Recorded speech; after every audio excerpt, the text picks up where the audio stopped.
Halo sobat pelajar, jumpa lagi di Ruang Belajar Channel. Nah, kali ini kakak akan membahas tentang satu materi dalam matematika, yaitu perbandingan.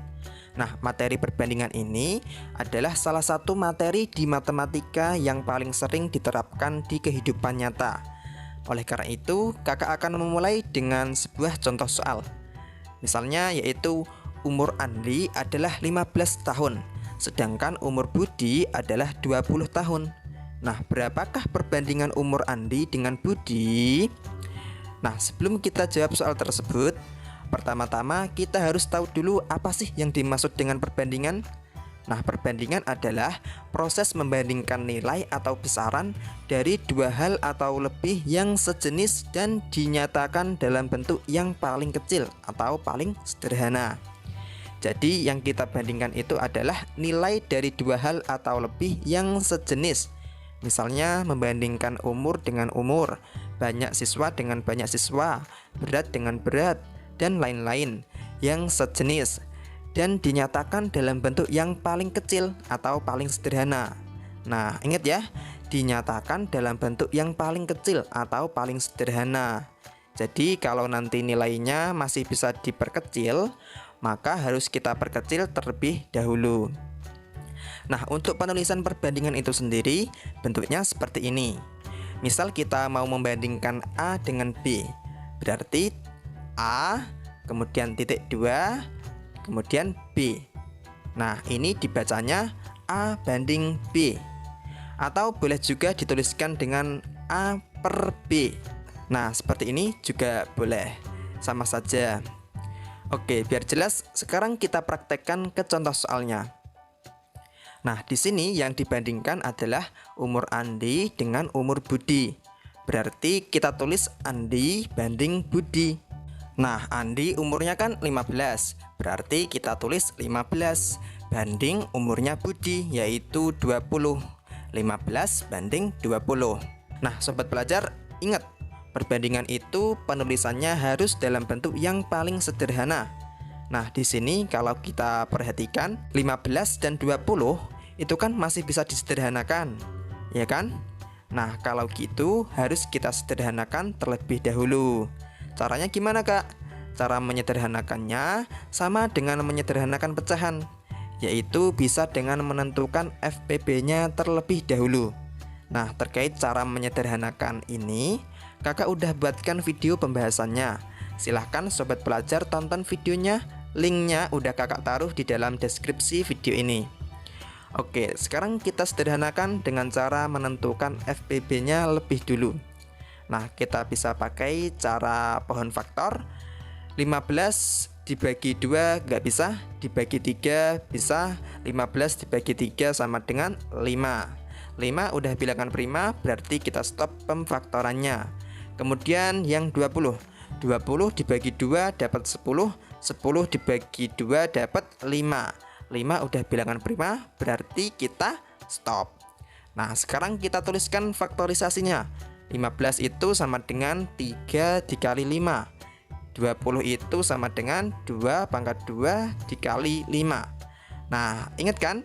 FPB itu pilih angka yang sama, yang kecil.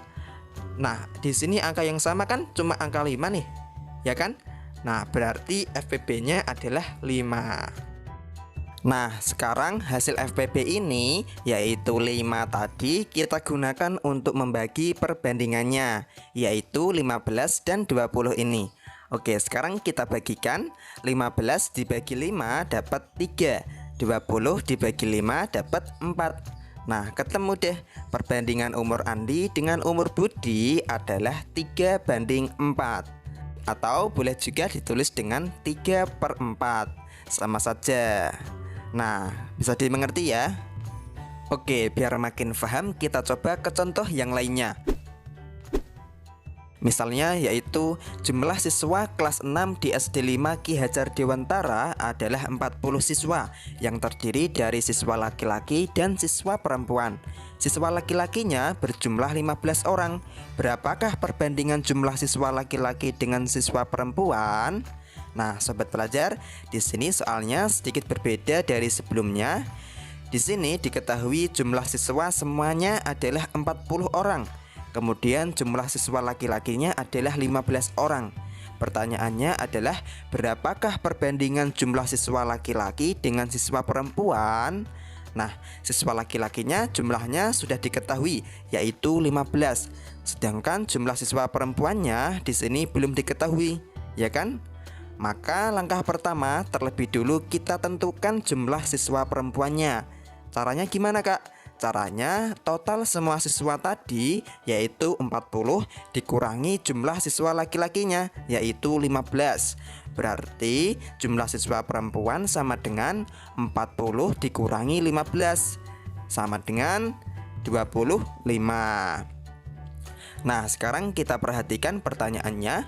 Pertanyaannya adalah berapakah perbandingan jumlah siswa laki-laki dengan siswa perempuan? Nah, karena di sini yang ditanyakan siswa laki-lakinya dulu, maka perbandingannya kita tuliskan siswa laki-lakinya lebih dulu. Berarti siswa laki-laki banding siswa perempuan. Nah, siswa laki-lakinya tadi berapa? 15 dibanding siswa perempuannya yaitu 25. 15 banding 25. Nah, sobat pelajar ingat, perbandingan itu penulisannya harus dalam bentuk yang paling sederhana. Nah, di sini kalau kita perhatikan 15 dan 25 itu kan masih bisa disederhanakan, ya kan? Maka harus kita sederhanakan dulu dengan menentukan FPB-nya seperti tadi. Nah, kalau kita cari FPB-nya seperti tadi, maka nanti akan ketemu hasilnya yaitu 5. Nah, sekarang kita gunakan hasil dari FPB-nya ini untuk membagi 15 dan 25. 15 dibagi 5 sama dengan 3, 25 dibagi 5 sama dengan 5.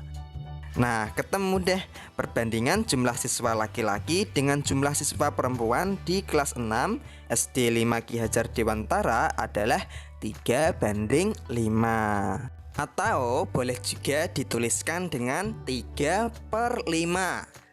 Nah, gitu, sama saja 3:5 atau 3/5. Nah, sampai sini bisa difahami ya. Oke, di sini kakak ada satu latihan soal untuk sobat pelajar. Nah, silahkan coba dikerjakan. Kalau udah ketemu jawabannya, silahkan tuliskan jawabannya di kolom komentar di bawah. Oke, mungkin sampai sini dulu pembahasan kali ini. Semoga ini mudah difahami. Kalau kalian suka dengan video seperti ini, silahkan klik like dan share ke teman-teman yang lainnya, agar manfaat dari video ini bisa dilihat oleh lebih banyak lagi sobat pelajar yang lain. Dan jangan lupa klik subscribe, karena kami akan selalu update konten-konten edukatif yang akan menambah wawasan dan pengetahuan bagi kita semua. Oke, kurang lebihnya kakak minta maaf, and see you next time.